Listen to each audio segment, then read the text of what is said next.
Efesus 4 ayat yang ke-32 firman Tuhan berkata begini saudara, tetapi hendaklah kamu ramah seorang terhadap yang lain, ya, penuh kasih mesra dan saling mengampuni sebagaimana Allah di dalam Kristus telah mengampuni kamu.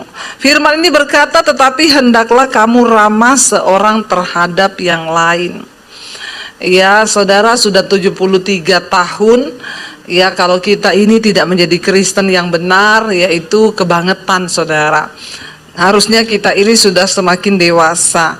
Hendaklah kamu ramah seorang terhadap yang lain, penuh kasih mesra. Ya, tetapi jangan bermesra-mesraan.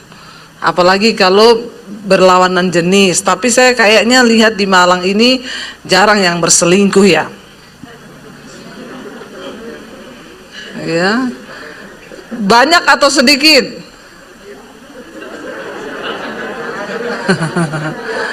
Ya, kok tertawa lagi loh? Memang orang Malang begitu ya. Kalau ditanya tidak ada jawaban malah tertawa ya. Di sini ada kasus perselingkuhan nggak di gereja? Nggak ada ya? Nggak ada yang ketahuan.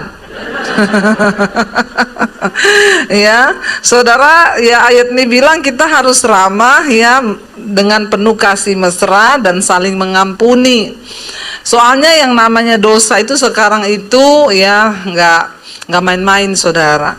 Ya, kita harus saling mengasihi tetapi dalam Kristus. Saya percaya semua ini bisa terwujud, saudara, kalau kita ini mengalami perjumpaan pribadi dengan Tuhan. Katakan amin.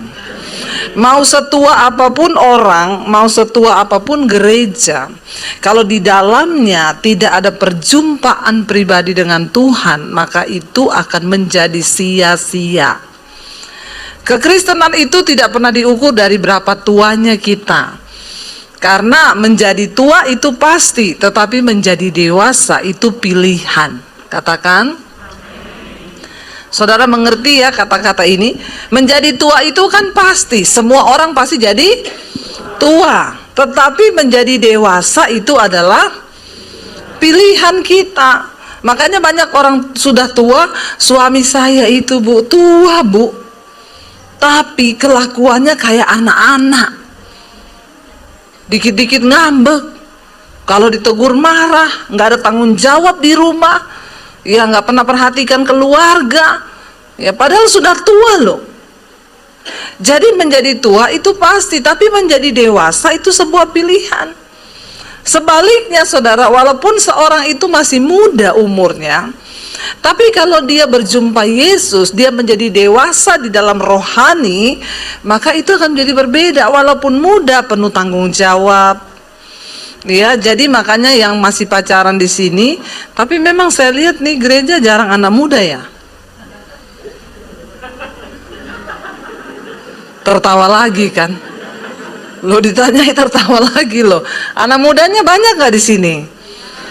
Banyak ya. Lebih berapa persen? 50-50? Nggak ada, nggak sampai. Nah, ini menjadi PR buat kita orang tua untuk membawa anak-anak kita bertumbuh di gereja, ya, supaya mereka mendapat pengajaran. Karena sekarang ini saya mendengar banyak ya, mulai apalagi sekolah minggu itu di gereja-gereja. Nggak tahu kalau di sini di Jakarta sekolah minggu lebih sepi lagi. Kenapa, saudara? Anak sekolah minggu nggak mau ke sekolah minggu. Dia bilang sama mamanya begini, lah bagaimana saya ke sekolah minggu? Aduh, lagunya di sekolah minggu ya. Dari zaman kita dulu, kakek-kakek di sekolah minggu dari 74 tahun yang lalu, 73 tahun yang lalu, lagu sekolah minggu itu masih tetap sama. Apa? Kambing, kucing, kodok, sampai hafal loh. Yang umur 73 tahun juga hafal. Anak sekolah minggu lagunya dari dulu sama, tidak pernah berubah. Ya, King Kong badannya, tapi kakinya lebih aneh binatang, lehernya kakinya pintar. Ya, itu tidak berubah, saudara. Sementara anak-anak sekolah minggu sekarang lagunya sudah let it go, let it go. Nah, ini menjadi PR bagi gereja nih. Bagaimana kita mengembangkan guru-guru sekolah minggu itu harus kreatif. Ya, bercerita bagaimana kita menggunakan teknologi yang ada untuk menarik perhatian anak-anak sekolah minggu. Kenapa penting, saudara, untuk kita membawa orang mengenal Tuhan secara pribadi? Saya masih menjumpai di gereja-gereja itu orang tua-tua tapi pikirannya masih anak-anak. Karena nggak berjumpa secara pribadi dengan Yesus. Padahal ke gereja tiap hari Minggu. Makanya saya banyak konselingin orang, suami saya itu, Bu, tiap minggu tuh ke gereja, Bu. Tapi kelakuannya lebih setan dari setan. Tapi di sini tidak ada. Tidak ada yang bertobat. Ya. Jangan sampai loh, saudara. Nah, kita akan membaca, kayaknya nggak afdol kalau kita nggak baca pasal ini. Ya, mulai dari Efesus 4 ayat yang ke-17. Bagaimana supaya kita bisa mengambalkan ini, menebarkan pesona kasih Kristus. Dunia ini sedang menantikan ada suratan yang terbuka, yang menjadi role model, yang menjadi contoh di tengah dunia yang semakin gelap. Nah, bagaimana bisa melakukan semuanya itu kita? Mari kita lihat Efesus 4 ayat yang ke-17, saudara. Kita harus menjadi manusia yang baru. Ya, 73 tahun tidak menjamin orang menjadi manusia baru. Firman ini berkata, ayat yang ke-17 kita baca bersama, sebab itu kukatakan dan kutegaskan ini kepadamu di dalam Tuhan, jangan hidup lagi sama seperti orang-orang yang tidak mengenal Allah dengan pikirannya yang sia-sia. Bagaimana kita bisa mengamalkan tema malam ini adalah menebarkan pesona Kristus. Yang pertama, mari kita ini jangan lagi hidup sama seperti orang-orang yang tidak mengenal Allah dengan pikirannya yang sia-sia. Banyak orang berkata mengenal Tuhan, tapi dalam prakteknya itu sebenarnya mereka belum mengenal Tuhan. Percaya Tuhan itu berbeda dengan mengenal Tuhan. Percaya saja tidak cukup, kita perlu mengenal, ya. Karena kalau kita mengenal itu berbeda, saudara. Kita masuk lebih dalam dan pengenalan itu sangat didasarkan kepada sebuah hubungan. Siapa yang mengenal suami saya, saudara? Yang paling tahu suami saya itu ya saya, karena saya istrinya. Setiap hari saya bertemu dengan dia, setiap hari saya bergaul dengan suami saya. Nah, yang paling mengenal saya siapa, saudara? Suami saya, selain Tuhan tentunya. Nah, bahaya itu kalau istri kita itu kita tidak mengenal istri kita, malah suami tetangga lebih mengenal istri kita, itu bahaya. Ya, kenapa kita bisa masuk dalam pengenalan? Saya kenal suami saya. Waktu kami pertama menikah, dia kalau mau minta kopi masih ngomong, "Say, kopi boleh." Iya, kalau dia minta saya beri. Tapi lama-lama setelah kami bergaul, dia garuk-garuk kepala gini, saya udah tahu dia mau ngopi. Ya, dia gerak sedikit saya sudah tahu, "Say, kenapa lapar?" "Kok tahu?" "Ya, saya tahu bahasa tubuhmu." Dia garuk kepala, "Saya kopi." "Kok tahu?" "Iya, saya tahu." Karena kami sudah saling mengenal lama. Apalagi wanita harusnya lebih peka terhadap suami. Ya, saya tahu dia begini, dia gini, oh dia mau ini, dia mau ngopi, dia gini. Tapi kadang saya sudah gini, dia enggak ngerti, saudara. Tapi nggak apa-apa, nggak usah alay lebay. Memang kita ini wanita diciptakan sebagai jadi kita itu penolong lebih kuat daripada yang ditolong. Ibu-ibu langsung semangat bilang, Iya, laki-laki itu kelihatannya saja perkasa, padahal mereka makhluk yang lemah. Yang perlu Jadi bapak-bapak jangan sombong. Engkau memerlukan istri di sampingmu. Sebab yang ngomong Tuhan, tidak bagi kalau wanita itu, laki-laki itu seorang diri. Aku akan memberikan dia seorang penolong. Ya, pengenalan itu didasarkan oleh sebuah hubungan. Semakin dalam hubungan dibangun, maka semakin kenal kita. Jangan kita hidup menurut lagi pikiran-pikiran orang-orang yang tidak mengenal Allah. Orang yang tidak mengenal Allah itu nomor satu terlihat dari apa? Pikirannya itu sia-sia. Makanya firman Tuhan berkata, ya, janganlah engkau menjadi serupa dengan dunia ini, tetapi berubahlah oleh pembaharuan budimu. Seseorang itu bisa berubah waktu pikirannya itu diubah. Apa yang bisa mengubah pikiran kita? Nggak ada lain selain firman Tuhan. Makanya isi hidup kita dengan firman, supaya pikiran ini nggak sia-sia.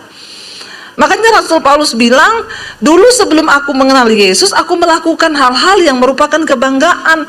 Tetapi setelah aku mengenal Kristus, aku meninggalkan semuanya itu. Bahkan dulu apa yang merupakan keuntungan bagiku, sekarang ku anggap rugi. Karena pengenalan akan Kristus Yesus Tuhanku itu lebih mulia dari segala-galanya. Saya dulu sebelum bertobat terima Yesus, saudara, saya melakukan hal-hal yang nggak penting, bahkan itu dosa, dan saya menganggap itu kebanggaan. Tapi saya ya bangga, orang dunia itu berdosa bangga loh. Orang dunia itu selingkuh bangga loh. Padahal kalau kita di dalam Tuhan, kita tahu itu adalah hal yang menyakiti Tuhan, itu hal yang bodoh. Tapi bagi orang dunia itu kebanggaan. Ya, ada orang dunia yang kalau merokok itu dia bangga, dipikir jantan. Kalau dia mabuk itu bangga, saudara. Ini orang-orang yang pikirannya masih sia-sia, tidak mengerti kebenaran. Setelah kita mengenal Yesus, Rasul Paulus bilang, apa yang dulu merupakan keuntungan bagiku, sekarang ku anggap rugi. Kenapa? Karena pengenalan akan Yesus Tuhanku itu lebih mulia dari segala-galanya. Dulu saya sebelum kenal Yesus nyanyi di tempat dugem, saya pergi melakukan hal-hal yang tidak berkenan, itu saya pikir tuh bangga, saudara. Sekarang malu. Ya, sebelum bertobat dulu saya pelatih senam aerobik, saudara. Makanya gayanya begini ini. Ya. Tapi saudara, ya dulu saudara bisa bayangkan pelatih senam aerobik kalau pakai itu seksi bajunya, karena bangga, itu bangga dulu. Sekarang setelah Tuhan ubahkan pemikirannya, nggak sia-sia lagi, malu kalau pakai baju yang seksi. Jadi kalau ada orang datang ke gereja pakai baju seksi-seksi, itu berarti pikirannya masih tumpul. Ya, Alkitab berkata, jangan lagi engkau hidup sama seperti orang yang tidak mengenal Allah dengan pikirannya yang sia-sia. Ayat 18 berkata, dan pengertiannya yang gelap, jauh dari hidup persekutuan dengan Allah, karena kebodohan yang ada di dalam hati mereka dan karena kedegilan hati mereka. Pengertiannya itu gelap. Mengerikan, saudara, ya. Tuhan bilang, kalau terang yang ada padamu saja gelap, bagaimana dengan kegelapan yang ada padamu? Orang kalau nggak hidup dalam Tuhan, pengertiannya itu gelap, pikirannya gelap. Makanya saya bilang, banyak orang Kristen yang lebih setan dari, ya, udah tahu selingkuh, berzina, ditanya kamu kenapa selingkuh? Gara-gara setan, Bu. Setan bilang, kasihan deh lu, yang enak lu, yang sial gua. Apa-apa salahin setan. Ya, belum tentu apa-apa itu setan yang salah, saudara. Ya, beda antara daging dan setan itu berbeda. Ya, Alkitab bilang Galatia pasal 5 itu keinginan daging telah nyata. Apa itu keinginan daging? Percabulan, kenajisan, hawa nafsu, nafsu jahat, iri hati, kebencian, dendam, amarah, perseteruan, perpecahan, pemecah belah. Itu semua ada di dalam daging kita. Dan barang siapa yang melakukan hal-hal daging ini, dia tidak akan mendapat bagian dalam kerajaan Allah. Itu daging, bukan setan. Jadi hati-hati. Kita harus bisa menekan kedagingan kita. Jangan pikiran kita menjadi gelap, serta hidup kita jauh dari persekutuan dengan Allah. Saudara, apa yang dimaksud hidup kita ini jauh? Banyak orang merasa ke hari Minggu dia masih ke gereja, bahkan melayani Tuhan. Tapi kalau engkau hidup di dalam dosa, hidupmu terpisah dari Allah. Kenapa? Karena dosa itu membuat manusia terpisah dari Tuhan. Kalau hari ini mungkin engkau pelayanan di gereja, tapi kalau engkau masih hidup dalam dosa, maka engkau hidup jauh dari persekutuan dengan Allah. Tapi saya Kristen, Bu, nggak peduli. Tapi saya melayani Tuhan, tidak peduli. Kalau engkau hidup dalam dosa, engkau terpisah dari Tuhan. Ayat 19 berkata, kita baca, karena itu saudara, ayat 19 bilang, perasaan mereka telah tumpul, sehingga mereka menyerahkan diri kepada hawa nafsu dan mengerjakan dengan serakah segala macam kecemaran. Orang kalau pikirannya itu saudara sia-sia, pengertiannya gelap, maka perasaannya menjadi tumpul, nggak peka sama Tuhan, nggak ada kepekaan sama Tuhan, bahkan sudah melakukan dosa. Orang-orang itu ya saudara, kadang engkau masih hidup dalam kepahitan, engkau membenci orang lain, ya, engkau tidak peka dengan Tuhan. Itu yang dibilang perasaanmu tumpul. Harusnya kita ketika bergaul dengan Tuhan, maka kita punya kepekaan. Kita marah sama orang aja, itu alarmnya di hati bunyi. Nit, kamu tidak boleh marah, sehingga kita nggak sejahtera. Lalu kita berkata, Tuhan, ampuni aku Tuhan, aku melepaskan pengampunan buat dia, aku tidak mau hidup terpisah dari Tuhan. Orang yang memiliki pikiran yang peka dengan Tuhan tidak tumpul. Kita melakukan hidup ini dalam perkenanan Tuhan, sehingga tiap jam, tiap menit, tiap detik itu ada pertobatan. Sekarang banyak pengajaran-pengajaran yang menyesatkan, yang berkata kita nggak perlu bertobat lagi, karena Tuhan sudah mati bagi dosa kita. Siapa yang ngomong kita nggak perlu bertobat? Setiap jam, setiap menit, setiap detik kita harus bertobat. Dalam perkataan, perbuatan, dalam hati kita, bahkan dalam pikiran kita. Tiap hari kita harus bertobat. Tuhan ampuni aku, Tuhan kuduskan hidupku. Jangan sampai kita akhirnya, kenapa orang menjadi tumpul saudara? Awalnya jatuh, terus dibiarkan lagi. Saya mau kasih contoh. Ya, saudara, orang kalau hidup dalam Tuhan, dia masih bisa berdosa nggak menurut saudara? Orang yang hidup dalam Tuhan masih bisa berdosa? Saudara bisa jatuh dalam dosa? Saudara masih bisa berselingkuh? Pendeta bisa nggak selingkuh? Kok lebih kenceng ngomongin pendeta ya? Ditanya, saudara bisa selingkuh? Bisa. Pendeta bisa. Kayaknya ada sesuatu ya. Tidak ada seorang pun dari kita yang kebal terhadap dosa. Tapi kita harus mengerti cara kerjanya dosa itu dalam hidup kita. Kenapa orang bisa jatuh dalam perselingkuhan? Awalnya dia merasa itu biasa, saudara. Apalagi dalam hidup ini saya mau bilang, kita hidup ikut Tuhan, kita hidup dalam kekudusan, kita masih bisa jatuh dalam dosa, tapi kita tidak bisa terikat dengan dosa. Itu bedanya. Orang yang sudah menerima kasih karunia Tuhan, jatuh bisa, terikat no. Kenapa? Karena pikiran kita nggak tumpul. Perasaan seseorang yang dekat dengan Tuhan itu tidak tumpul. Makanya saya nggak terima kalau ada orang bilang gini, iya Bu, itu pendeta selingkuh. Maklum Bu, pendeta juga kan manusia, dia jatuh. Itu bukan jatuh, itu doyan. Itu mau, itu terikat. Orang selingkuh itu tidak satu hari jadi. Ada orang ketemu langsung main mata, selingkuh yuk, yuk. Begitu? Enggak. Dosa kejatuhan itu apa? Marah, itu jatuh. Lalu kita bertobat, Tuhan ampuni aku itu enggak pengen marah loh, tapi kenapa aku marah? Apalagi dosa kejatuhan, ya.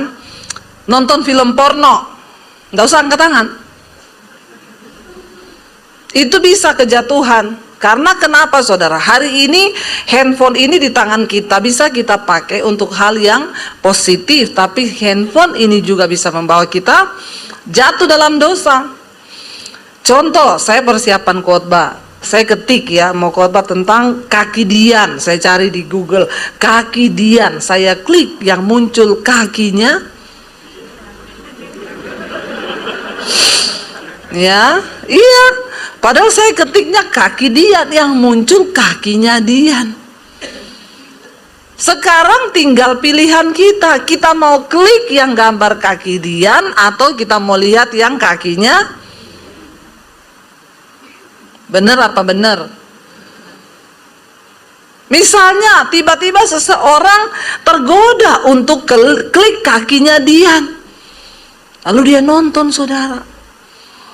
Setelah nonton itu tiba-tiba hatinya sedih, karena perasaannya tidak tumpul dong. Orang yang bergaul dengan Tuhan nggak tumpul. Nggak usah tunggu selesai. Kadang kita lagi nonton tiba-tiba Roh Kudus bersedih, Tuhan ampuni aku, kita cepet-cepet stop dan ampuni aku, Tuhan ampuni aku, dalam nama Yesus kuduskan pikiranku. Nah itu adalah bagian hidup dalam kekudusan. Kita bisa jatuh tapi cepat bertobat. Tapi kalau orang pikirannya tumpul, dia lihat kaki Dian, selang 2 jam setan ngomong, tadi kan sudah lihat kaki Dian, lihat kakinya Susi. Masih ada kaki-kaki lain yang kamu belum lihat. Nah sekarang kan tinggal kita nih, bagaimana kita ini. Nah kalau orang akhirnya dia jatuh, lalu dia terikat karena doyan, Rasul Paulus bilang, jangan mau lagi dikenakan kuk perhambaan. Jangan mau lagi. Kenapa orang bisa jatuh? Karena mau lagi. Lalu kita tengking, dalam nama Yesus aku ndak mau. Lalu kita berdoa, kita bergumul, sudah pasti selesai. Tapi waktu kita membiarkan terus, kita lihat kakinya Dian, kakinya Susi, kakinya semua kaki kita lihat. Lalu kita mulai terbiasa dengan itu. Lalu setiap hari kita ketagihan. Karena orang kalau sering nonton film porno itu tersimpan di alam bawah sadar. Sedikit saja ada celah, kita diingatkan lagi setan. Makanya orang kalau lihat film porno sering saudara, semua dia pandang itu udah bahaya, ada roh kenajisannya. Ya, lihat sapi, sapi tidak pakai celana. Memang sapi dari dulu tidak pakai celana. Itu kambing telanjang, kambing dari dulu telanjang.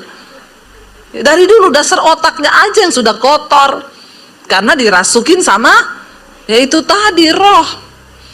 Jangan sampai pikiranmu jadi tumpul. Ada orang-orang yang hidup dalam kepahitan berkepanjangan, sampai tiap kali ingat orang dipahiti itu bisa loh badannya gemeter, jengkel. Kalau kita punya kepekaan, sedikit aja kita jengkel orang ini kayak gini-gini, lalu Roh Kudus, perasaan kita nggak tumpul. Kita punya kepekaan, Roh Kudus ngomong, kamu nggak boleh loh benci sama orang itu.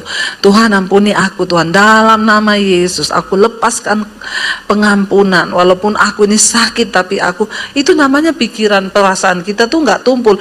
Tapi orang kalau pikirannya sia-sia, pengertiannya gelap, maka perasaan mereka tumpul, sehingga mereka akan terus mengerjakan dengan serakah segala macam dosa. Ayat yang ke-20 dikatakan, tetapi kamu bukan demikian. Kita bukan demikian. Kenapa? Karena kita telah belajar mengenal Kristus. Tapi jemaat Isa Al-Masih Malang tidak demikian. Kenapa? Karena engkau telah belajar mengenal Kristus. Makanya saudara belajar untuk mengenal Kristus. Kita punya Alkitab. Firman Tuhan bilang, bukankah dari kecil ada Alkitab firman Tuhan yang sudah diberikan kepadamu? Karena segala tulisan yang diilhamkan Allah dalam firman ini bermanfaat untuk menyatakan kesalahan, untuk mengajar orang dalam kebenaran, untuk mendidik kita, untuk mengubah kelakuan. Yang saya bingung, ada orang 73 tahun jadi Kristen tapi kelakuan tidak berubah. Ini perlu dibaptis ulang, direndam berapa lama? 15 menit. Biar dia buka mata di rumah Bapa di sorga. Lebih baik tubuhnya binasa tapi rohnya selamat. Ngeri saudara, orang kok puluhan tahun jadi Kristen gak berubah loh hidupnya. Lalu dia bilang lagi, Yesus tidak berubah, karena itu aku pun seperti Yesus, tidak berubah. Hati-hati saudara, kita harus berubah. Yesus tidak berubah, tapi kita harus berubah. Ya, mari kita mengejar ya apa yang benar, karena kita telah belajar mengenal Kristus. Masalahnya orang Kristen itu nggak pernah baca Alkitab. Banyak yang datang, soalnya saya ini kalau baca Alkitab mesti ngantuk, Bu. Ya, jadi dia konseling sama pendetanya, Pak Pendeta, saya kalau baca Alkitab kok ngantuk ya. Pendeta bilang, Pak Pendeta, pertama dia datang, Pak saya tiap malam tidak bisa tidur, Pak.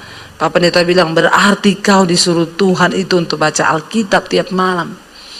Oh begitu ya Pak, iya, tidak ada yang kebetulan.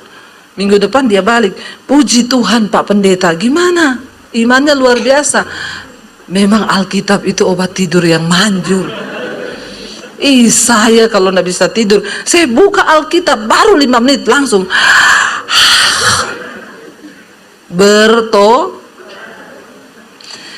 Orang Kristen nggak ngerti firman, nggak ngerti semua apa-apa itu, tidak tahu. Banyak loh saudara, banyak loh. Jangan ngomong 73 tahun gereja berdiri yang tidak mengerti cerita Alkitab saja banyak. Ya, satu saat di sekolah minggu ada anak nangis, lapor ke papahnya, namanya Yosua. Kamu kenapa? Datang ke ruangan ibadah. Kenapa kamu Yosua nangis? Tadi di sekolah minggu aku dituduh merobohkan tembok Yeriko. Teman-temanku semua menertawakan aku sambil nunjuk gurunya juga, Pak. Masa guru ngomong begitu? Iya, tapi kamu tadi tidak keluar-keluar kan? Kamu belajar kan? Iya. Lalu dipanggil, sini papa ketemu gurumu. Kenapa itu? Yosua dituduh merobohkan tembok Yeriko. Gurunya ketawa. Kenapa ibu tertawa? Anak saya menangis loh. Anak saya itu tidak pernah bohong, Bu. Kalau dia bilang bukan dia, pasti itu bukan dia. Gurunya makin tertawa lagi. Memang bukan dia, Pak. Lah terus kenapa Yosua yang disalahin? Ribut, mamanya datang. Kenapa sih ini ribut-ribut? Ini loh, Yosua nangis dituduh begini-begini. Mamanya bilang, astaga Pak, kayak gitu tuh. Tinggal tanyalah aja lagi berapa kerugiannya, berapa. Papa kan pemborong. Besok papa bangun lagi tuh tembok. Ini kan ngeri ya saudara. Karena orang tua tidak mengerti firman, jadi nggak tahu bagaimana kita mau ajar anak kita mengerti kebenaran. Orang tua sendiri saya nggak pernah buka Alkitab. Makanya di channel YouTube saya setiap malam itu Mezbah Doa, kita membahas dari kitab Kejadian pasal yang pertama. Ya, saya bersyukur orang-orang ngomong, puji Tuhan ibu, sejak ibu bahas dari kitab Kejadian pasal yang pertama, sekarang saya rutin, Bu. Kalau nggak ikut satu hari itu pasti besok saya cari episodenya, karena sudah seperti drama Korea. Ya, puji Tuhan lah bisa menggantikan drama Korea.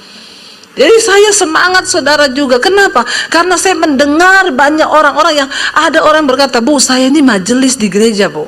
Saya jadi Kristen puluhan tahun, tapi saya baru mengerti kebenaran setelah saya ikuti channelnya ibu. Saya baru belajar mengenal tentang Tuhan. Mereka bersaksi, sekarang saya lepas rokok, Bu. Dulu saya paling malas lihat orang karismatik kalau nyanyi tepuk-tepuk tangan, nangis. Apa itu nangis-nangis? Kemarin saya wawancarain seorang bapak di Surabaya. Waktu dia sehat, ada seorang kakaknya kirim sama dia, nonton ini khotbahnya Debbie Basir. Istrinya juga mulai nonton. Istrinya bilang, "Pak, kita nonton nih loh Debbie Basir." Nggak seneng sama Debbie Basir itu, kenapa? Dikit-dikit nangis. Apa itu pendeta nangis-nangis terus? Lalu dia nggak dengar, tiba-tiba dia divonis kena kanker. Lalu dia harus berangkat ke Singapura, Malaysia berobat. Ketika di sana dokter berkata tidak ada harapan. Lalu akhirnya dia sudah koma di ICU, saudara.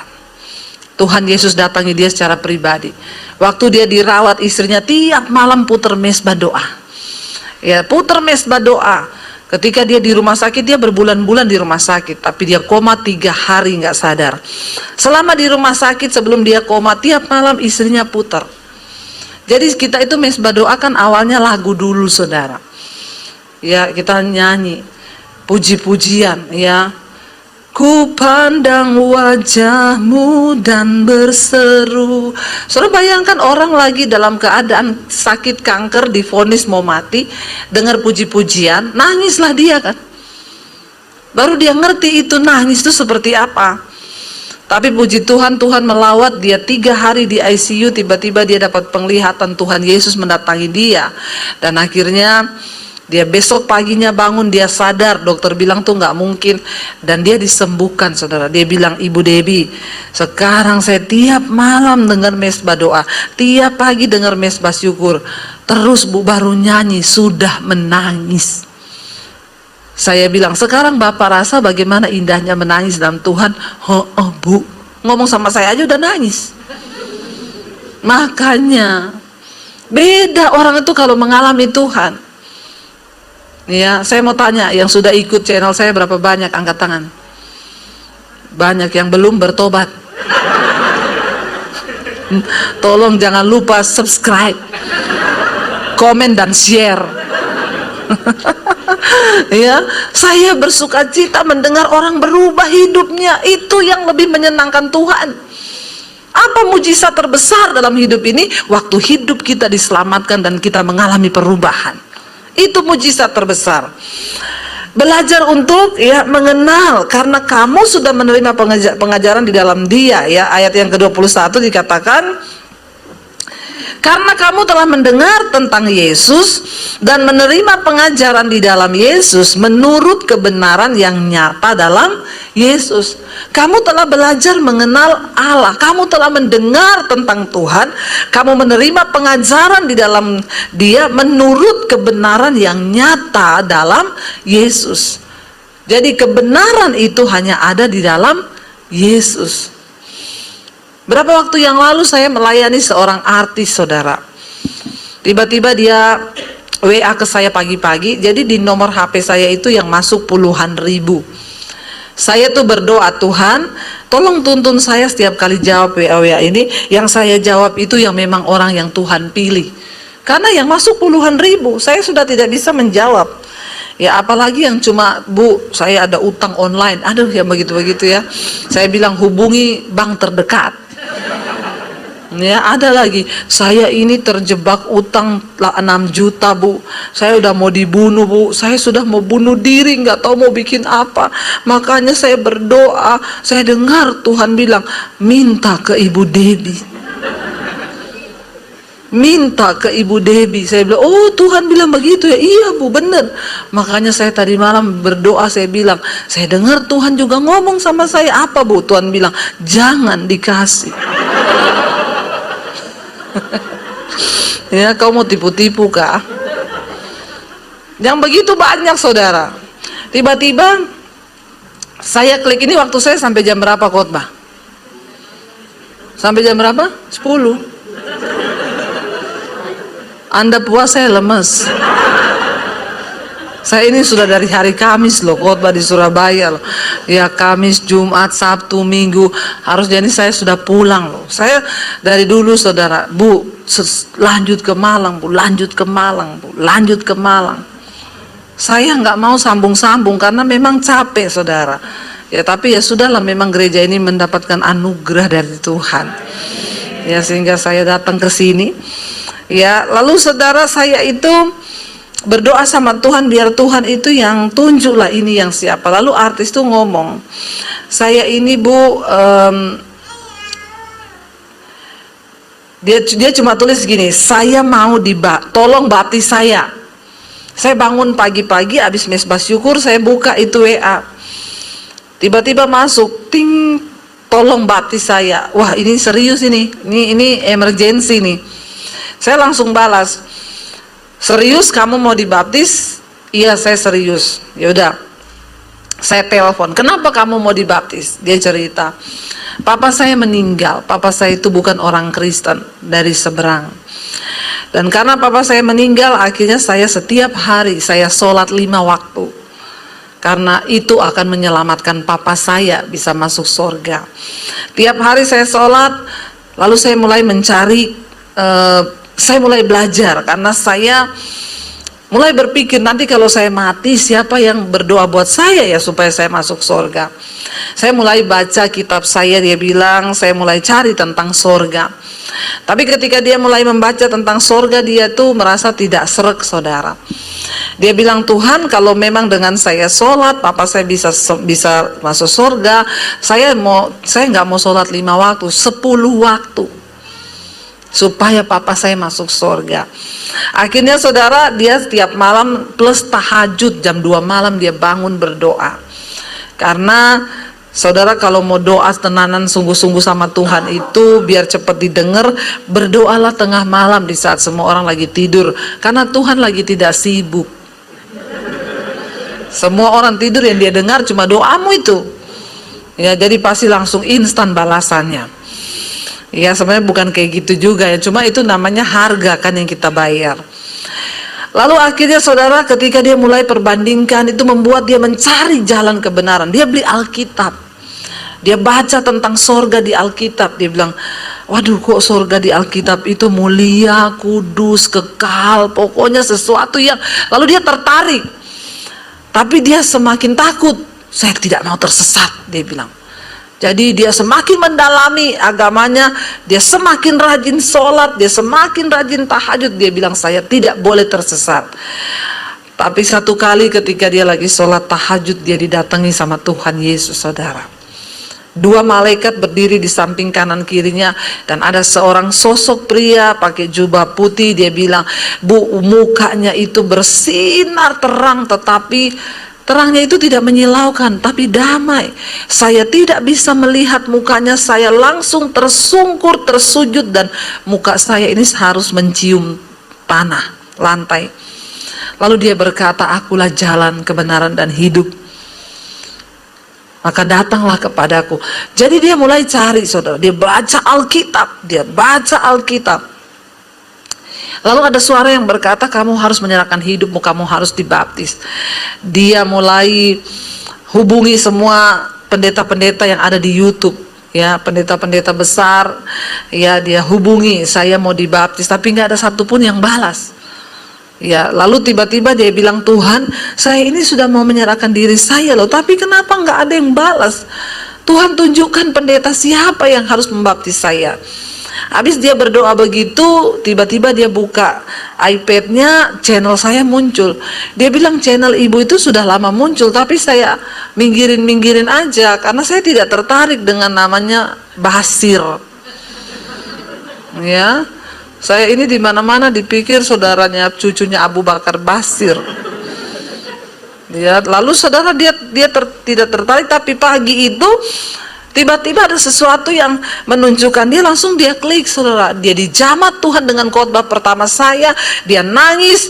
Lalu dia lihat ada nomor HP, dia WA, Tuhan, kalau pendeta ini memang yang akan baptis saya, dia akan balas. 5 menit dia WA, saya balas, saya telepon malah. Waktu saya telepon, kamu benar mau dibaptis? Dia nangis, iya Bu, saya mengalami Tuhan. Dia cerita sambil bercucuran air mata, dia nggak bisa tahan air matanya. Saya bilang, saya mengerti apa yang kamu alami, karena itu dulu pernah saya alami.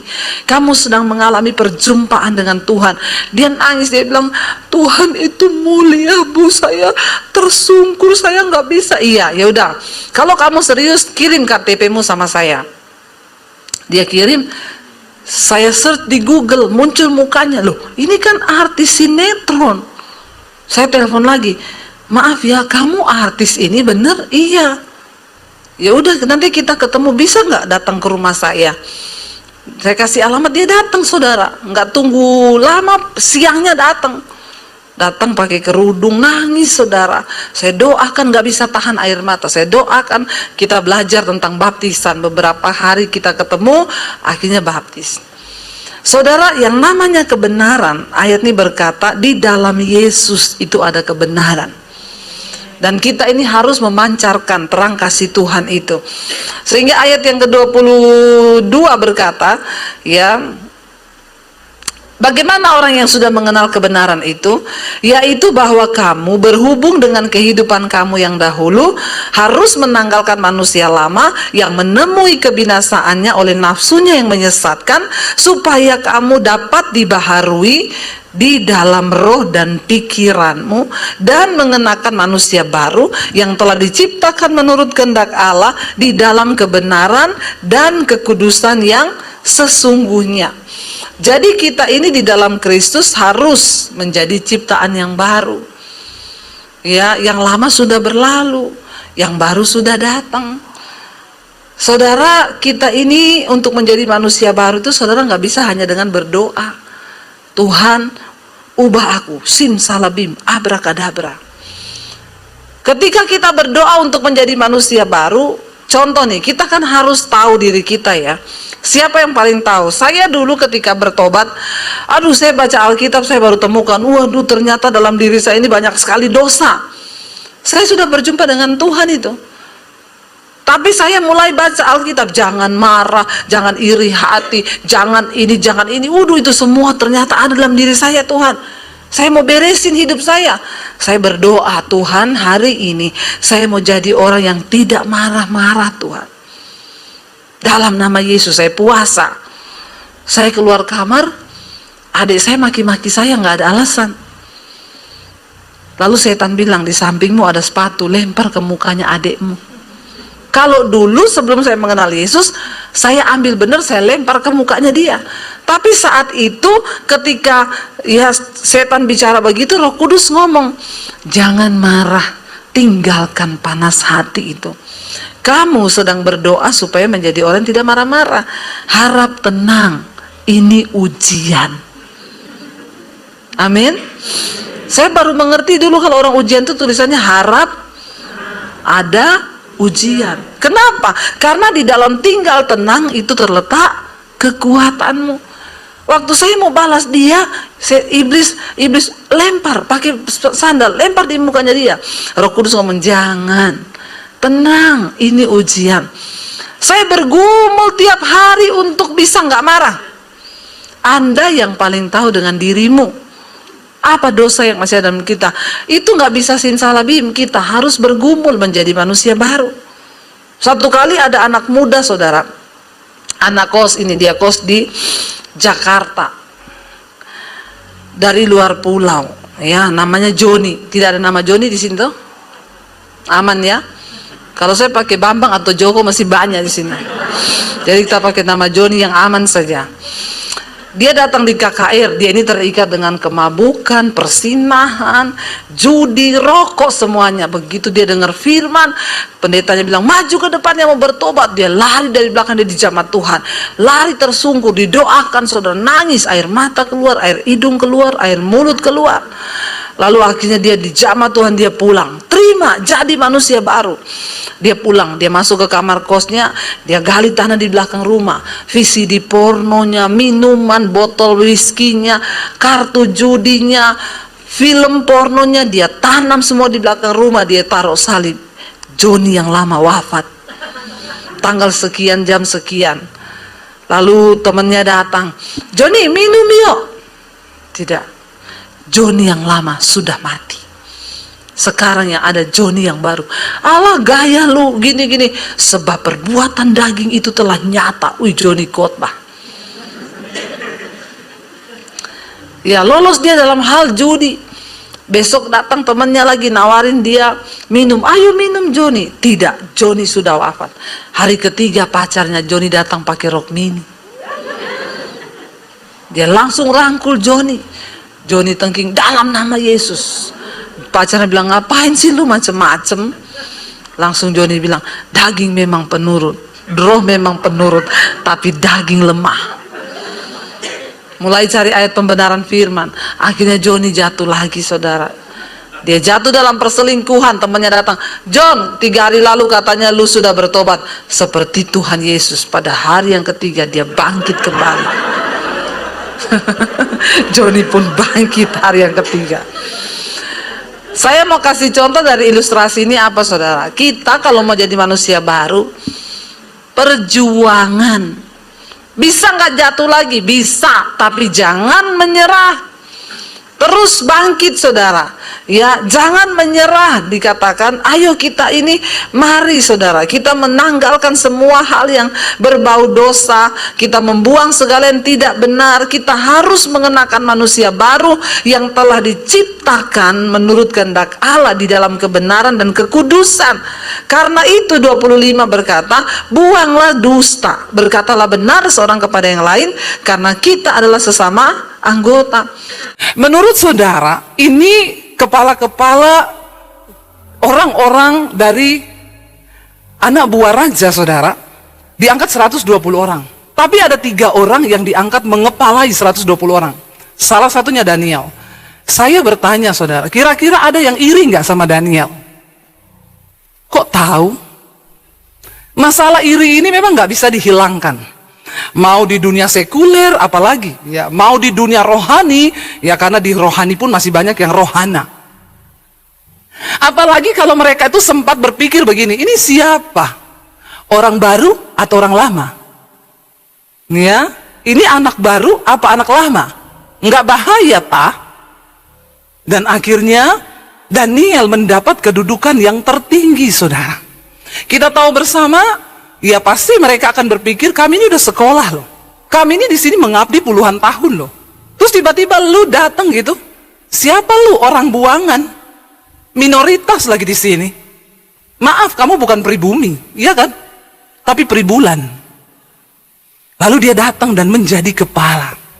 Yang namanya iri hati itu sudah biasa terjadi. Tapi yang mengerikan, orang iri hati itu kalau sudah iri, dia akan berusaha mencari cara untuk menjatuhkan orang yang dia iri. Nggak peduli mau itu orang yang dikenan Tuhan, mau tidak. Saya cuma mau bilang satu hal, hati-hati waktu kau iri sama orang yang dikenan Tuhan, cilaka 12 pas. Karena waktu kau iri dan mencoba menjatuhkan orang yang dikenan Tuhan, kau sedang menggali lubang bagi dirimu sendiri untuk jatuh di lubang itu, saudara. Hati-hati. Kita akan lihat kisahnya Daniel. Daniel terpilih salah satu di antara 3 orang menjadi kepala yang diangkat tinggi oleh Tuhan. Ayat 3, maka Daniel ini melebihi apa? Para pejabat tinggi dan para wakil raja itu. Karena ia mempunyai apa? Roh yang luar biasa. Dan raja bermaksud untuk menempatkannya atas seluruh kerajaannya. Anak muda dengar baik-baik. Kau belajar bagus. Kau rajin, bagus. Kau ikuti semua tips-tips motivator, bagus. Tapi kalau kau tidak punya roh yang luar biasa, maaf. Hanya orang yang bergaul intim dengan Tuhan yang memiliki roh yang luar biasa. Saudara boleh profesor doktor, tapi waktu kau tidak punya roh yang luar biasa dari Tuhan, maka semua itu hanya akan menjadi ilmu semata. Kita perlu punya roh yang luar biasa. Dan Alkitab berkata, waktu dia punya roh yang luar biasa, dia melebihi para pejabat tinggi. Ngeri waktu Tuhan melihat hidupmu berkenan dan dia angkat engkau. Wow, orang lain akan terheran-heran melihat, siapa ini? Orang baru. Punyalah roh yang luar biasa. Karena waktu kau punya roh yang luar biasa bergaul dekat dengan Tuhan, waktu Tuhan angkat kau, nggak peduli mau kau orang baru, kau orang buangan, dia angkat engkau melebihi rata-rata, melampaui orang yang sudah sekolah puluhan tahun. Amin anak muda? Yang ada Gen Z bilang amin yang kenceng. Amin. Jangan andalkan kekuatanmu sebagai manusia. Ketika Daniel punya roh yang luar biasa, melebihi para pejabat tinggi dan para wakil raja itu, dia diangkat tinggi oleh Tuhan. Dan raja bermaksud menyerahkan, menempatkan dia atas seluruh kerajaannya. Kemudian, nah kita lihat bersama, yuk baca ayat yang berikutnya, ayat yang kelima. Kemudian para pejabat tinggi dan wakil raja itu mencari alasan dakwaan terhadap Daniel. Orang kalau sudah iri, macam-macam saudara. Nggak tahan lihat orang diberkati. Nggak tahan lihat orang dipakai Tuhan. Nggak tahan lihat orang diangkat tinggi. Tapi hati-hati aja, awas kalau kamu iri salah sasaran. Bahaya saudara. Orang yang dikenan Tuhan, berbagai cara pun dipakai orang untuk menjatuhkan, dia nggak mungkin jatuh. Karena tangan Tuhan yang kuat menopang dia. Dan dia tidak pernah mengandalkan manusia, dia hanya mengandalkan Tuhan. Orang-orang yang mengandalkan Tuhan akan dibedakan di zaman-zaman ini, katakan amin saudara. Ya, mereka mencari dakwaan terhadap Daniel dalam hal pemerintahan. Ini yang bersepakat para pejabat tinggi dan wakil raja. Semua orang lama nih yang bermain, melakukan persekongkolan untuk menjatuhkan orang baru ini yang disertai Tuhan. Mereka mencari dakwaan terhadap Daniel dalam hal pemerintahan, tetapi apa? Mereka tidak mendapat alasan ataupun sesuatu kesalahan, sebab ia setia dan tidak didapati suatu kelalaian atau suatu kesalahan padanya. Susah orang benar itu mau dijatuhkan, tapi sekalipun gak ada alasan, Tuhan seringkali mengizinkan orang benar diproses. Ayat yang berikutnya dikatakan, ayat yang berikutnya, maka berkatalah orang-orang itu, kita tidak akan mendapat suatu alasan dakwaan terhadap Daniel ini, kecuali dalam hal ibadahnya kepada Allah. Orang kalau sudah iri, semua alasan dicari nggak ketemu. Urusan ibadah pun saudara, bisa dijadikan gara-gara loh saudara. Udah membabi buta memang orang itu kalau iri saudara. Ya, padahal iri itu tanda tak mampu. Ya, mending kalau sudah lihat orang diberkati, orang sukses, orang dipakai Tuhan, ya belajar saja. Kenapa ya dia bisa begitu? Apa yang perlu aku contoh? Nggak usah iri. Nanti akan makin jahat kita. Cari cara. Sampai akhirnya mereka ketemu cuma dalam hal ibadah. Urusannya Daniel sama Tuhan. Memang Daniel ini orang yang luar biasa saudara. Makanya saya cari suami namanya Daniel. Ya, memang luar biasa ya. 11-12 nih sama suami saya ya. Tapi dia nggak jadi anggota dewan ya. Lalu dikatakan di sana saudara, ya maka mereka bersepakat dalam hal Allahnya nih yang kita bisa dapat. Ayat yang ke-7 berkata, ayat yang ke-6, ya ayat yang ke-7. Kemudian bergegas-gegaslah para pejabat tinggi dan wakil raja itu. Mereka menghadap raja dan mereka berkata kepada raja, ya Raja Darius, ya kekalah hidup tuanku. Ya, ini mereka nih mau cari muka nih sama raja tapi dengan niat menjatuhkan Daniel nih. Ayat yang berikutnya, ayat yang ke-8 dikatakan, ayat yang ke-7, semua pejabat tinggi kerajaan ini, ya, semua penguasa dan wakil raja, para menteri dan bupati telah mufakat. Mereka bingung mau cari alasannya tetapi tidak dapat, lalu mereka bilang, kami semua telah mufakat dan sepakat supaya dikeluarkanlah kiranya suatu penetapan raja dan ditetapkan suatu larangan agar barang siapa yang dalam 30 hari menyampaikan permohonan kepada salah satu dewa dan manusia kecil kecuali kepada tuanku ya raja, maka ia akan dilemparkan ke dalam gua singa. Makanya jadi pemimpin itu juga nggak gampang saudara, karena banyak orang-orang yang cari buka begini, datang dengan mulut manis, kekalah tuanku raja. Ya, dan dia bilang, raja, engkaulah yang paling agung di sini. Raja ini tidak mengenal Tuhan saudara, tidak menyembah Allah Israel. Jadi mereka bilang, jangan sampai ada orang-orang di kepemerintahan yang menyembah kepada dewa lebih daripada kepada raja. Karena raja tuh mulia. Iya, jadi pemimpin jangan terlalu banyak seneng dipuji. Kalau dipuji orang bilang aja, pret. Karena kadang orang memuji ada maksud. Kalau kita nggak peka, kita terjebak dalam pujian itu. Ya, benar saudara. Dan akhirnya benar mereka bilang, kami sudah sepakat ya raja. Raja yang harus disembah, raja yang harus dipuji. Jangan biarkan orang lain berdoa kepada dewa, kepada manusia atau kepada Allahnya, karena hanya engkau yang layak. Lalu ketika Nebukadnezar, Raja Darius ini mendengar, ya kupingnya agak sedikit naik saudara. Kesombongan juga ada raja ini. Dan dikatakan di sana, ya mereka bilang begini, oleh sebab itu ya raja, keluarkanlah larangan itu dan buatlah suatu surat perintah yang tidak dapat diubah menurut undang-undang orang Media dan Persia yang tidak dapat dicabut kembali. Untuk membuat sebuah undang-undang harus dipikirkan sebenarnya. Tapi raja gegabah, yaitulah karena pujian, akhirnya dia lupa diri. Dia bikin satu aturan saudara, yang kemudian dia sesali sendiri. Dikatakan di sana, sebab itu Raja Darius membuat surat perintah dengan larangan itu. Nah, ini kita baca dan lihat bersama surah ayat yang ke-11, baca sama-sama. Demi didengar Daniel bahwa surat perintah itu telah dibuat, pergilah ia ke rumahnya. Cepat-cepat dia lari ke rumahnya. Ngapain? Dalam kamar atasnya ada tingkap-tingkap yang terbuka ke arah Yerusalem. 3 kali sehari ia berlutut, berdoa, memuji Allahnya seperti yang biasa dilakukannya. Menurut saudara, waktu Daniel mendapat dan membaca surat ketetapan itu, saya mau tanya, dia takut nggak saudara? Sebagai manusia dia takut nggak? Dia merasa terancam nggak? Saudara, kira-kira kalau itu saudara, kita sama-sama Daniel, kita manusia biasa ya. Dia terancam nggak saudara? Terancam. Dia takut? Takut. Kenapa? Waduh, aku ini kan selalu berdoa sama Tuhan. 3 kali sehari aku memuji Tuhan. Kalau surat ini dibuat, berarti akulah orang pertama yang akan dilempar ke gua singa. Tetapi ketakutannya, kegentarannya, kecemasannya tidak membuat imannya sedikit pun goyah. Katakan, amin. Saudara, ada banyak hal yang akan menyebabkan kita ini takut dan cemas. Bahkan Yesus berkata begini, di akhir zaman, orang akan mendengar berita-berita yang menakutkan dan tidak sedikit yang mati karena kecemasan. Itu Yesus yang bilang. Kita hari-hari ini dikejutkan banyak berita-berita aneh. Sekarang lagi viral, banyak drone-drone yang berterbangan di... Kayaknya api yang muncul, seperti itu ada yang bentuk tanda salib. Bahkan yang kemarin viral itu di New Jersey, saudara. Ada drone yang melayang-layang di atas rumahnya orang. Lalu drone itu mendekat dan bisa bicara. Dia bicara kepada satu orang dan dia bilang, you know Jesus, Jesus love me, Jesus love you. Ya, dan orang semua bingung, ini apa? Ada yang menyimpulkan itu alien yang datang. Ada yang menyimpulkan, dengar baik-baik saudara, jangan tersesat. Yesus sudah ingatkan, akan banyak orang datang dan mengaku-ngaku bahwa dia adalah Mesias. Di akhir zaman, ini akan terjadi. Tapi saudara jangan mau percaya. Bahkan dikatakan antikris satu saat bisa bikin api turun dari langit. Dia bisa bikin mujizat. Kalau kita cuma jadi orang Kristen yang cari-cari mujizat, maka kita yang pertama akan tersesat. Tapi tujuannya untuk menyesatkan orang.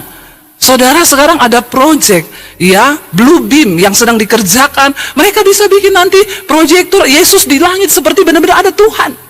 Lalu semua orang akan melihat, wow, Tuhan datang. Tapi Yesus bilang, jangan kamu percaya. Kalau mereka bilang Mesias ada di sana, Mesias ada di sini, datanglah ke sini. Jangan kamu percaya. Tetap lakukan keselamatanmu. Itu salah satu tanda akhir zaman. Makanya kita harus berjaga-jaga dan berdoa. Bangun dari tidurmu saudara, ini sudah akhir zaman. Memang yang namanya pemerintahan antikris itu akan datang karena Alkitab menuliskan itu. Badai matahari 2025 diingatkan kembali, ini kita sudah masuk 2025. Badai matahari ini bukan hanya ramalan dan ini bukan buatan manusia. Pernah terjadi tahun 1869. Setiap berapa ratus tahun sekali badai ini terjadi. Tapi pada waktu lalu ya belum terlalu banyak dampak karena memang dulu belum ada internet. Tapi sekarang, salah satu dampak ketika badai matahari terjadi nanti, itu panas matahari akan sangat kuat dan medan magnet bumi ini nggak bisa menahan kekuatan panas. Sehingga diprediksi akan semua yang ada di luar angkasa itu satelit terutama itu akan meledak, saudara.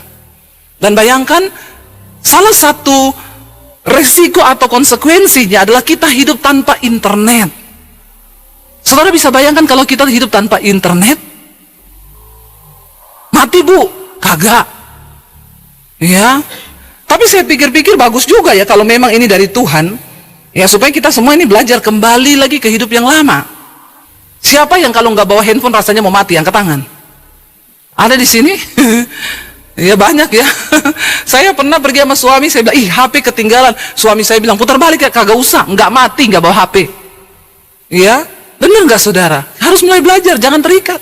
Ya mungkin itu kiamat kecil, kenapa? Bayangkan bagaimana sistem perbankan, semua komputer sistem mati, tidak akan ada penerbangan. Bahkan mungkin listrik akan mati. Saudara sudah membayangkan itu? Saya pergi ke sekolah Alkitab di Bandungan, makan singkong di sana. Apa yang mau kita lakukan? Ya ini bisa terjadi karena memang pernah terjadi 1869. Gerhana matahari yang melumpuhkan pada waktu itu. Nah kita juga akan mengalami itu. Persiapkan dirimu saudara. Ya. Apalagi Gen Z ini yang tiap hari hidup dengan, ya, anak saya itu loh cerita, di jalan tuh saya bilang belok kanan, belok kiri. Aku nggak bisa menyetir tanpa Google Map. Ya, ini iri loh saudara, tanpa disadari kita ini sudah menuhankan internet. Semua pakai internet. Ya, ayo kita mulai merenung. Akan terjadi hal-hal ini di akhir zaman. Tapi Yesus berkata, ya jangan takut, itu baru semua kesudahannya. Orang akan mendengar berita ini dan mereka menjadi ketakutan, cemas, bingung, melihat bagaimana gempa bumi yang dahsyat akan terjadi, peperangan terjadi, bagaimana ya kuasa-kuasa langit akan bergoncang, kata Tuhan Yesus. Dan banyak orang akan mati karena kecemasan dan ketakutan. Dan ini akan terjadi. Bagian kita lah berjaga-jaga, bertobat. Jangan biarkan dirimu dipenuhi dengan syarat oleh dosa, kemabukan, pesta pora. Nggak usah dugem-dugem lagi, amin. Daripada dugem mending doa di rumah, amin. Heran saya udah mau kiamat masih banyak duduk. Saya kepik sana loh. Aduh, jam 10 malam baru berdatangan. Ada pemusik gereja lagi yang masuk ke situ. Haleluya ya. Bingung saya saudara, orang-orang ini apa yang sedang dicari? Kita cari Tuhan sungguh-sungguh hari ini. Bertobat, ayo kita sungguh-sungguh hidup dalam kekudusan, mengejar perkenanan Tuhan. Ketika Daniel mendengar, saya percaya ada kecemasan, ada ketakutan. Tapi apa yang dia buat?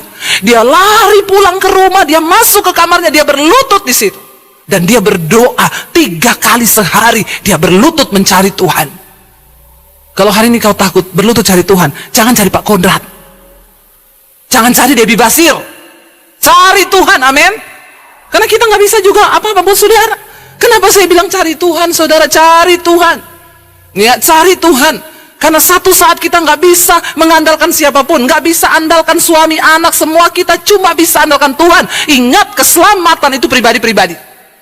Makanya nggak usah titip-titip doa, karena untuk ketemu Tuhan tidak terima just tip. Ya, nggak terima just tip. Potongan khotbah saya diangkat saudara di Instagram. Nggak usah konseling, mending baca Alkitab. Biasa jemaat kepo yang, alah ibu, walaupun orang konseling juga, ibu juga repot, tapi yang penting kan ada duitnya. Saya bilang, pret.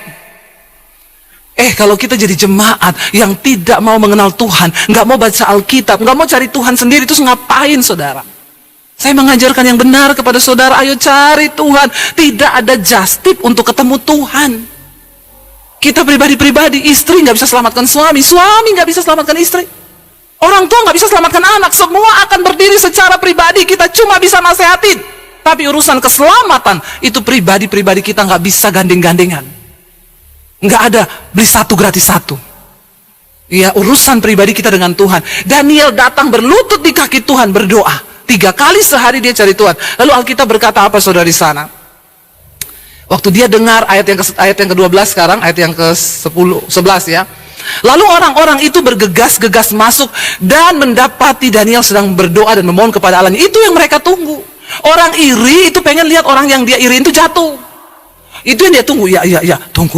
Tunggu. Abis ini dia masuk ini, dia berdoa ini. Benar, waktu Daniel berdoa, mereka bergegas. Langsung didobrak pintunya, difoto. Lagi berdoa. Dapat barang bukti. Dan mereka tangkap Daniel pada waktu itu saudara. Ayat yang berikutnya berkata begini saudara. Waktu mereka masuk, kemudian mereka menghadap raja dan menanyakan kepada raja tentang larangan raja. Bukankah Tuanku sudah mengeluarkan suatu larangan supaya setiap orang yang dalam 30 hari menyampaikan permohonan kepada salah satu dewa atau manusia atau kepada siapapun kecuali kepada Tuanku, ya maka dia akan dilemparkan ke dalam gua singa. Jawab raja, perkara ini telah ditulis menurut undang-undang. Pasti yang menurut orang Media dan orang Persia yang tidak dapat dicabut kembali saudara. Lalu dikatakan di sana ayat yang berikutnya, mereka mau menjebak raja. Lalu kata mereka kepada raja, Daniel salah satu seorang buangan dari Yehuda. Bayangkan kata-katanya itu saudara ya. Padahal ini sudah diangkat menjadi kepala loh. Daniel seorang buangan dari Yehuda. Orang itu kalau iri sukanya merendahkan. Ya, ada orang yang angkat di khotbah saya kemarin, saya ngomong tentang LE. Saya tidak bilang orang LE itu terkutuk, saudara. Saya nggak bilang LE itu dihukum Tuhan. Tidak ada dalam perkataan saya. Saya cuma bilang setelah mereka bikin pesta, setelah mereka berkata ini negara yang tanpa Tuhan dan mereka ketawa, dan tiba-tiba tiba-tiba bencana itu terjadi. Tapi ada yang potong khotbah saya, diupload saudara. Lalu ada seorang dokter yang angkat khotbah saya di Facebook dan dia tulis, si Debbie Basir ini pendeta bodoh. Memang saya bodoh. Yang namanya dia dokter, pasti dia yang paling pintar. Nggak apa-apa. Seperti Daniel yang sangat direndahkan. Lihat, Daniel salah seorang buangan dari Yehuda. Saya mau tanya, dia sudah diangkat jadi kepala? Sudah. Tapi orang kalau iri, tidak peduli. Dia sebut si ini, si itu, si sana. Kagak apa-apa saudara. Waktu kau direndahkan, jadikan itu sebagai satu sarana. Tuhan mau angkat hidupmu lebih tinggi lagi. Amin. Sangat merendahkan. Mereka bilang, itu loh, Daniel seorang buangan dari Yehuda. Kelihatan iri hatinya.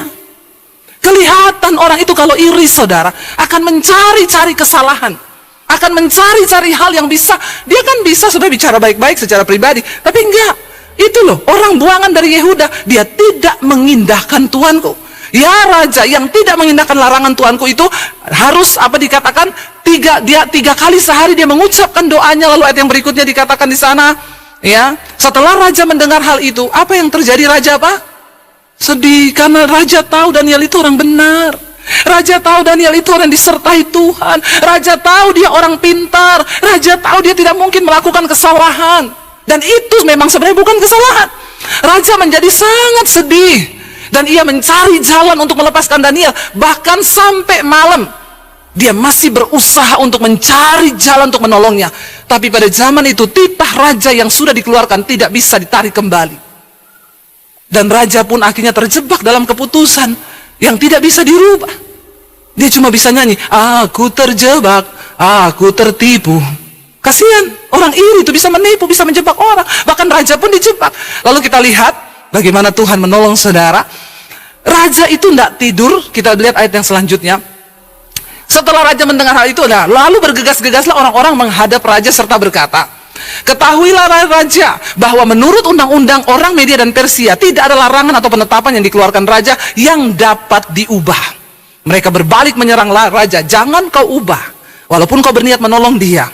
Saudara, Tuhan izinkan seorang yang benar rasanya tidak ada jalan keluar, dipepet dari kanan kiri, dari depan, dari belakang. Tapi ketika engkau mengandalkan Tuhan dalam hidupmu, jangan pernah takut. Tuhan yang engkau sembah, Tuhan yang sanggup menolong engkau. Justru di saat kelihatan tidak ada jalan, tangannya itu tidak pernah terlambat saudara. Jadikan setiap persoalan di hidupmu yang rasanya tidak ada jalan keluar, itu akan menjadi sebuah kesempatan untuk engkau mengalami kemuliaan Tuhan yang besar dalam hidupmu. Amin saudara. Yes, katakan amin saudara. Lalu saudara, ayat yang berikutnya dikatakan, setelah mereka menjebak raja, sesudah itu raja memberi perintah. Lalu diambillah Daniel dan dilemparkan ke dalam gua singa. Berbicaralah raja kepada Daniel. Lihat perkataan iman yang diucapkan raja kepada Daniel begini. Allahmu yang kau sembah dengan tekun, dialah kiranya yang akan melepaskan engkau. Karena raja berpikir dia udah gak bisa bikin apa-apa.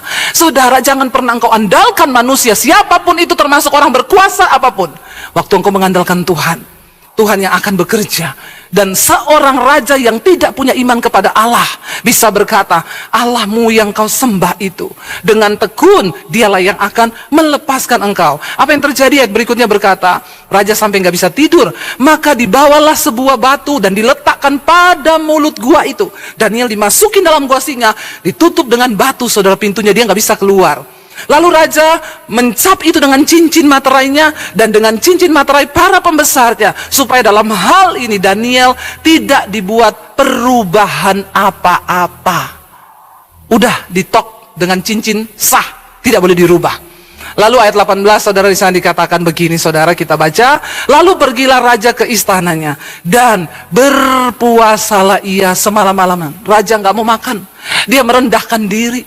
Dia tidak menyuruh ada datang penghibur-penghibur. Dia tidak dapat tidur, bayangkan loh. Tapi dia nggak bisa nolong. Ada saatnya Tuhan izinkan, rasanya tidak ada satu orang pun yang mau nolong kau. Ada saatnya dimana kita merasa dia harusnya bisa tolong saya, tapi kenapa dia nggak tolong? Itu kedaulatan Tuhan. Sering kali Tuhan izinkan, rasanya kita nggak ada yang tolong. Tapi waktu-waktu itu pakailah saudara untuk menjadi sebuah kesempatan. Engkau hanya berseru dan belajar untuk mengandalkan Tuhan di dalam hidupmu. Katakan, sering kali orang tuamu nggak tolong. Sering kali orang di dekatmu tidak tolong. Orang yang kita pikir bisa tolong kita, tapi dia nggak tolong. Saya ingat dulu saya utang 10 juta. Saya dikejar debt collector. Saya dipermalukan di gereja-gereja yang undang saya. Saya punya teman orang kaya, saudara. Bagi dia 10 juta tuh nggak ada apa-apanya. Dia bilang, "Bu, ibu utang ya?" Saya ditelepon loh, karena saya temannya dia. Orang kaya. "Ibu, bayar ya bu utangnya ya, daripada ibu dipermalukan." Saat itu saya menjerit, Tuhan, dia bisa tolong saya, kasih saya uang cuma 10 juta. Dia bisa tolong saya. Nama saya dipermalukan di gereja-gereja undang saya. Tolong bilang sama Debbie Basir, suruh bayar utangnya 10 juta. Saat itu saya benar-benar nggak punya uang 10 juta. Dan saya berpikir seharusnya dia bisa tolong saya. Tapi saudara, seringkali memang Tuhan izinkan. Ada orang-orang yang hatinya tidak digerakkan untuk tolong kau. Supaya di situ kau hanya bisa berdoa, menangis, dan benar-benar hanya mengandalkan Tuhan sebagai sumber pertolonganmu. Amin, saudara. Raja nggak bisa apa-apa loh. Sampai raja nggak bisa tidur. Bayangkan seorang raja, dia kurang kuasa apa? Tapi dia terjebak dalam undang-undang yang dibuat. Dan rasanya Daniel tidak ada jalan keluar, saudara. Dan apa yang terjadi dikatakan di sana, saudara? Ketika raja bangun pagi, ayat yang berikutnya, pada waktu dia bangun pagi-pagi sekali, ketika fajar menyingsing, waktu raja bangun pertama kali, dia dengan buru-buru tidak pergi ke dapur sarapan. Dia nggak buru-buru pergi cari roti, karena semalam-malaman dia nggak tidur dan dia hanya berpikir tentang Daniel. Dia buru-buru pergi ke gua singa itu, dan di sana dia ngomong pelan-pelan kepada Daniel. Dia bilang, ketika sampai di gua singa itu, dia berseru kepada Daniel dengan suara sayu, sebab dia pikir pasti tidak ada jawaban, atau Daniel akan bilang, "Raja, tolong aku, Raja, patah-patah sudah tulangku." Dia cuma ngomong dengan nada sayu dan dia berkata kepada Daniel, "Daniel, hamba Allah yang hidup, Allahmu yang kau sembah dengan tekun telah sanggupkah ia melepaskan engkau dari singa-singa itu?" Dan tiba-tiba dia mendengarkan jawaban. Lalu kata Daniel kepada raja dengan suara yang luar biasa bergema, "Ya Raja, kekalah hidupmu." Amin, saudara. Yes, waktu engkau bersama Tuhan, di tengah lembah apapun, saudara, Tuhan beri engkau kekuatan untuk bisa menjawab pertanyaan orang-orang yang mungkin menginginkan kejatuhanmu hari ini. Tapi ketika engkau dengan Tuhan, Tuhan yang akan beri kekuatan untuk menjawab, "Ya Raja." Dan ayat yang berikutnya berkata, saudara, "Allahku telah mengutus malaikatnya untuk mengatupkan mulut singa-singa itu, sehingga mereka tidak mengapa-apakan aku. Karena ternyata aku tidak bersalah di hadapannya, dan aku juga tidak bersalah terhadap Tuhanku. Aku tidak bikin kejahatan apa-apa." Pastikan hari ini kita tidak mendukakan hati Tuhan. Pastikan kita tidak mendukakan hati siapapun. Pastikan engkau hidup dalam perkenanan Tuhan. Maka seperti apapun manusia mencoba menjatuhkan engkau, tangan Tuhan yang akan berurusan dengan engkau, saudara. Amin. Di sana dikatakan ayat yang berikutnya, lalu sangat sukacitalah raja. Wow, raja, yes, Daniel nggak mati. Dan ia memberi perintah supaya Daniel ditarik dari dalam gua itu. Maka ditariklah Daniel dari dalam gua itu, dan tidak terdapat luka apapun kepada dia. Ya, kenapa? Karena ia percaya kepada Allahnya. Lalu ayat yang berikutnya berkata, raja memberi perintah, lalu diambillah orang-orang yang telah menuduh Daniel, dan mereka dilemparkan ke dalam gua singa, baik mereka maupun anak istri mereka. Belum lagi mereka sampai ke dasar gua itu, singa sudah menerkam mereka dan meremukkan tulang-tulang mereka. Hati-hati waktu kau iri hati sama orang yang dikenan Tuhan, saudara, maka engkau sedang menggali lubang bagi kuburanmu sendiri. Sebab Tuhan itu tidak buta. Daripada iri hati, lebih baik kita jaga hati. Amin. Tidak usah iri melihat orang berhasil, tidak usah jengkel. Mari kita berdoa di hadapan Tuhan supaya Tuhan jaga hidup kita. Dan ayat ini berkata, bahkan istri dan anak-anaknya terseret atas dosa mereka. Kemudian Raja Darius mengirim surat kepada seluruh orang dari segala bangsa, segala suku bangsa dan bahasa yang mendiami seluruh bumi loh. Pada zaman itu dikirimi surat yang isinya apa? Bertambah-tambahlah kiranya kesejahteraanmu. Ayat yang berikutnya, bersama ini kuberikan perintah bahwa di seluruh kerajaan yang kukuasai, orang harus takut dan gentar kepada Allahnya Daniel. Sebab dialah Allah yang hidup, yang kekal untuk selama-lamanya. Pemerintahannya tidak akan binasa dan kekuasaannya tidak akan berakhir. Semua ini bisa terwujud, saudara, kalau kita ini mengalami perjumpaan pribadi dengan Tuhan. Katakan amin. Mau setua apapun orang, mau setua apapun gereja, kalau di dalamnya tidak ada perjumpaan pribadi dengan Tuhan, maka itu akan menjadi sia-sia. Kekristenan itu tidak pernah diukur dari berapa tuanya kita. Karena menjadi tua itu pasti, tetapi menjadi dewasa itu pilihan. Katakan, saudara mengerti ya kata-kata ini? Menjadi tua itu kan pasti, semua orang pasti jadi tua. Tetapi menjadi dewasa itu adalah pilihan kita. Makanya banyak orang sudah tua, suami saya itu bu, tua bu, tapi kelakuannya kayak anak-anak. Dikit-dikit ngambek, kalau ditegur marah, nggak ada tanggung jawab di rumah, ya nggak pernah perhatikan keluarga, ya padahal sudah tua loh. Jadi menjadi tua itu pasti, tapi menjadi dewasa itu sebuah pilihan.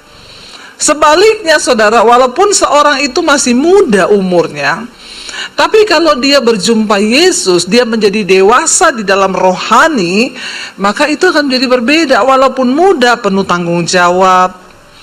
Ya, jadi makanya yang masih pacaran di sini, tapi memang saya lihat nih gereja jarang anak muda ya. Tertawa lagi kan? Lo ditanyai tertawa lagi lo. Anak mudanya banyak gak di sini?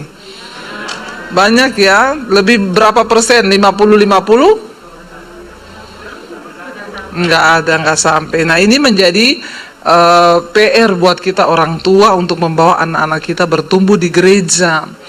Ya supaya mereka mendapat pengajaran, karena sekarang ini saya mendengar banyak ya, mulai apalagi sekolah minggu itu di gereja-gereja. Nggak tahu kalau di sini di Jakarta sekolah minggu lebih sepi lagi. Kenapa saudara? Anak sekolah minggu nggak mau ke sekolah minggu. Dia bilang sama mamanya begini, lah bagaimana saya ke sekolah minggu? Aduh lagunya di sekolah minggu ya, dari zaman kita dulu kakek-kakek di sekolah minggu dari 74 tahun yang lalu, 73 tahun yang lalu, lagu sekolah minggu itu masih tetap sama. Apa? Kambing, kucing, kodok, sampai hafal loh. Yang umur 73 tahun juga hafal. Anak sekolah minggu lagunya dari dulu sama, tidak pernah berubah. Ya King Kong badannya, tapi kakinya lebih aneh binatang, lehernya, kakinya, oh pintar. Ya, itu tidak berubah saudara. Sementara anak-anak sekolah minggu sekarang lagunya sudah let it go, let it go. Nah ini menjadi PR bagi gereja nih. Bagaimana kita mengembangkan guru-guru sekolah minggu itu harus kreatif. Ya bercerita bagaimana kita menggunakan teknologi yang ada untuk menarik perhatian anak-anak sekolah minggu. Kenapa penting saudara untuk kita membawa orang mengenal Tuhan secara pribadi? Saya masih menjumpai di gereja-gereja itu orang tua-tua tapi pikirannya masih anak-anak. Karena nggak berjumpa secara pribadi dengan Yesus. Padahal ke gereja tiap hari Minggu. Makanya saya banyak konselingin orang. Suami saya itu bu, tiap minggu tuh ke gereja bu. Tapi kelakuannya lebih setan dari setan.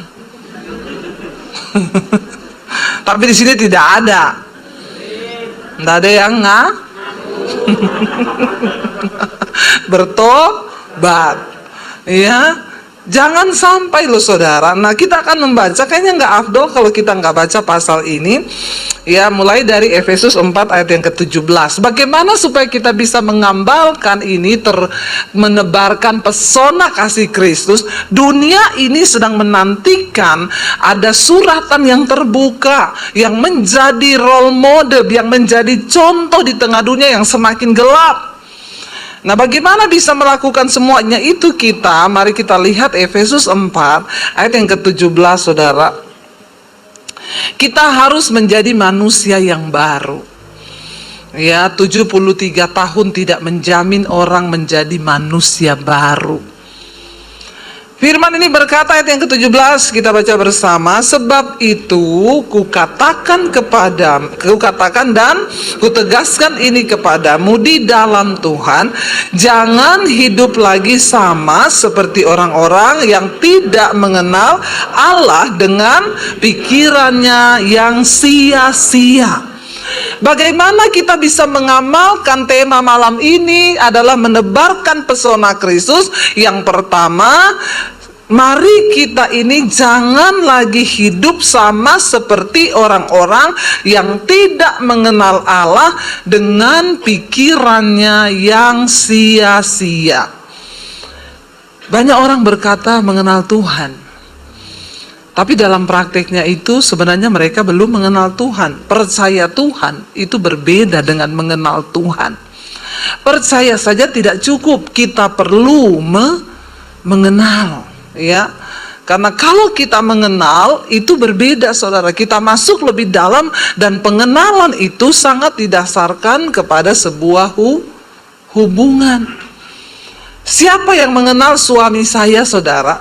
Yang paling tahu suami saya itu ya saya, karena saya istrinya. Setiap hari saya bertemu dengan dia, setiap hari saya bergaul dengan suami saya.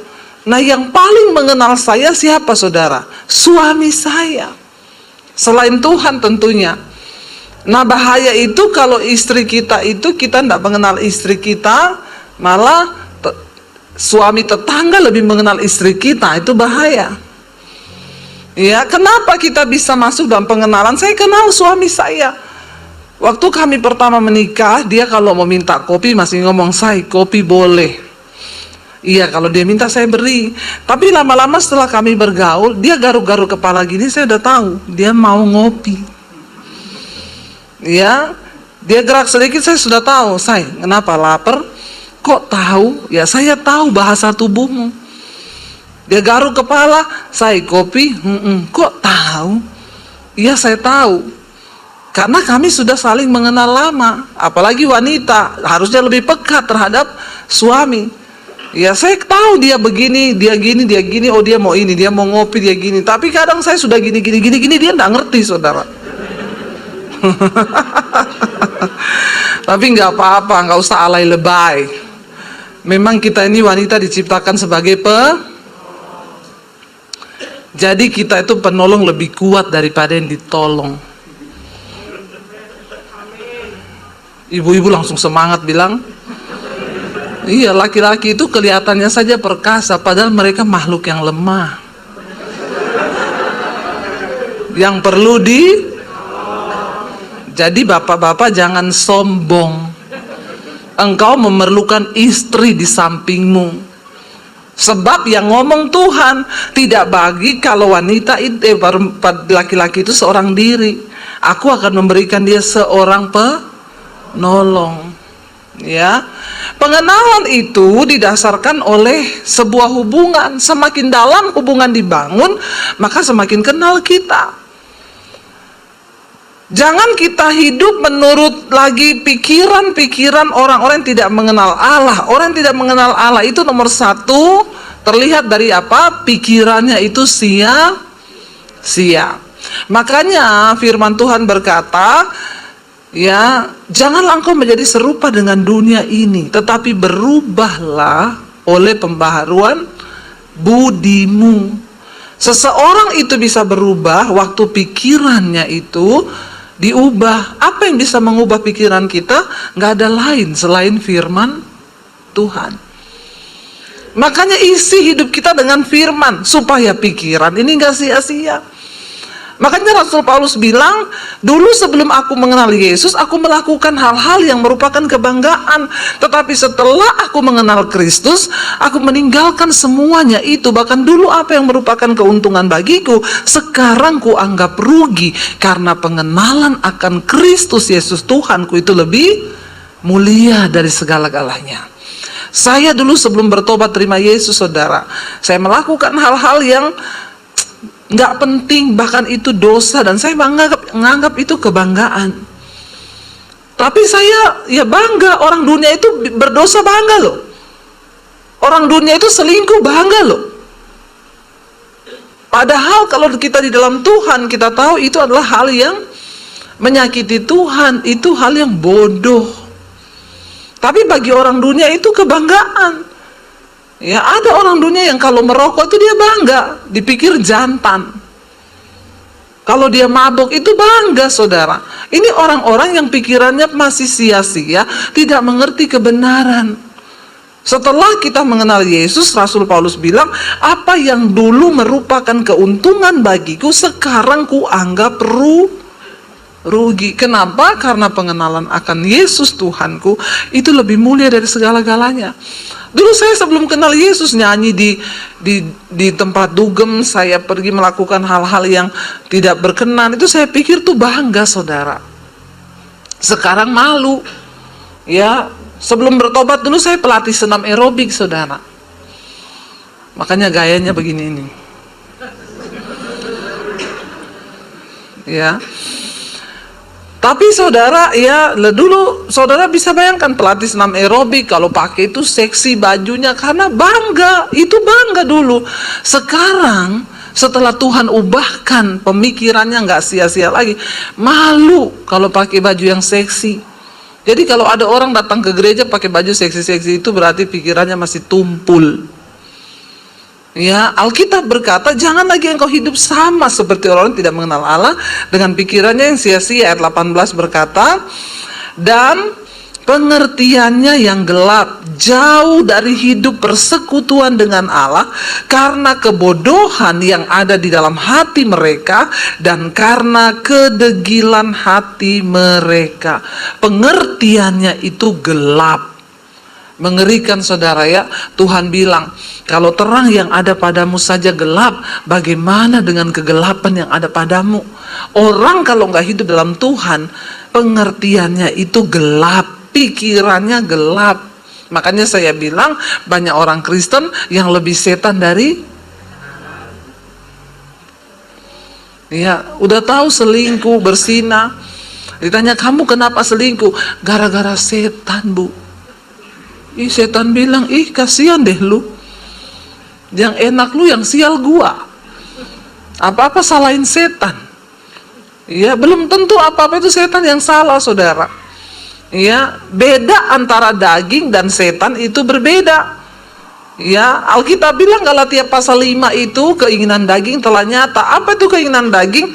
Percabulan, kenajisan, hawa nafsu, nafsu jahat, iri hati, kebencian, dendam, amarah, perseteruan, perpecahan, pemecah belah. Itu semua ada di dalam daging kita. Dan barang siapa yang melakukan hal-hal daging ini, dia tidak akan mendapat bagian dalam kerajaan Allah.